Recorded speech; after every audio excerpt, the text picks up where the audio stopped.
This is ETV, sponsored locally by the Boise Weekly, Radio Boise, and KBOI TV Channel 2. Hello and welcome to ETV, entertainment television everywhere in the Treasure Valley. I'm your host, Brad Rowan. We're going to jump right into the movies with a couple of sequels hitting theaters this week. Time to find out if your kids are going to go nuts for the new Alvin and the Chipmunks or if the smart money is on the Sherlock Holmes sequel. Here's Sean McBride, the movie guy, to tell you more. I thought we were going on vacation to have fun. Don't worry, family vacations are all about fun. But first we're going to need to set some rules.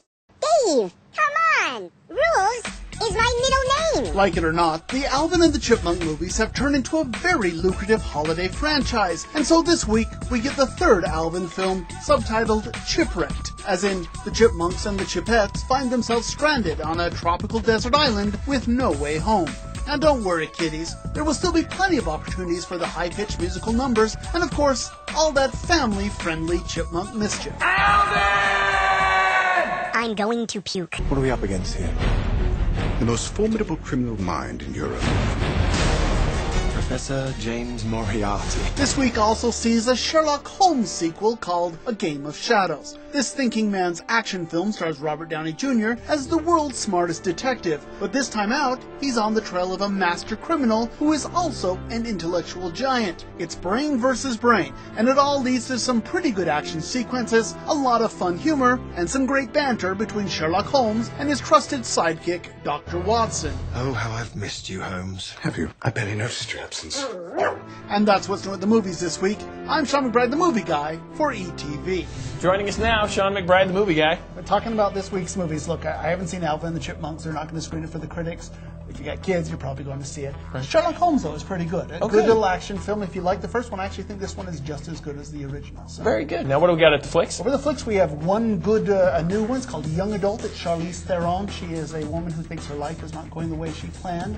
So she goes back for a high school reunion to sort of try and seduce her old high school boyfriend. She thinks that'll make her life better. Really good stuff. Good. And DVDs? The big one is going to be The Rise of the Planet of the Apes, but also Kung Fu Panda 2, Fright Night. I mean, there's some actually pretty good stuff there. I would say Planet of the Apes is probably the best bet now. Nice.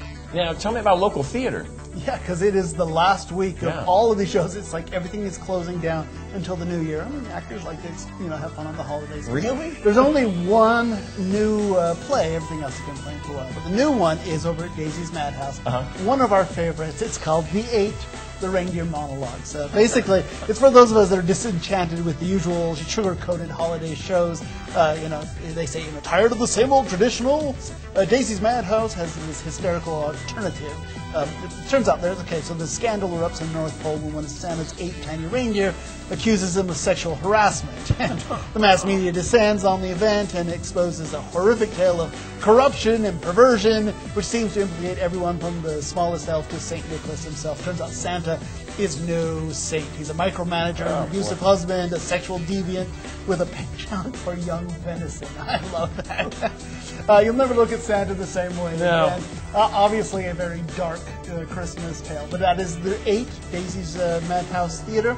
That only runs 3 days, December 19th, 20th, and 21st. Get tickets at 854-9636 or daisysmadhouse.org. That's over at the Visual Arts Club. I'll be sure to bring the kids. There you go. Hey, more traditional stuff. Let's talk about this. Last weekend for A Christmas Carol over at the Nampa Civic Center, mtionline.org, 468-2385. A Candle in the Window last weekend over at the Boise Little Theater. Tickets and information at boiselittheater.org or 342-5104. Last weekend for Best Christmas Pageant Ever over at Knock 'em Dead Theater, 385-0021 or kidproductions.org. Last weekend for A Permanent Image over at Boise Contemporary Theater, 331-9224 or bctheater.org. And Scrooge, Olderbrook Miser. Actually, this one runs through January 7th. Tickets and information at pdplayers.com. Wow, sounds like some great stuff to get you into the holiday spirit. There you go. Very good. Well, stick around because we got more stuff with local events going on around town to get you into the holiday spirit. Coming up next, right here, as ETV continues.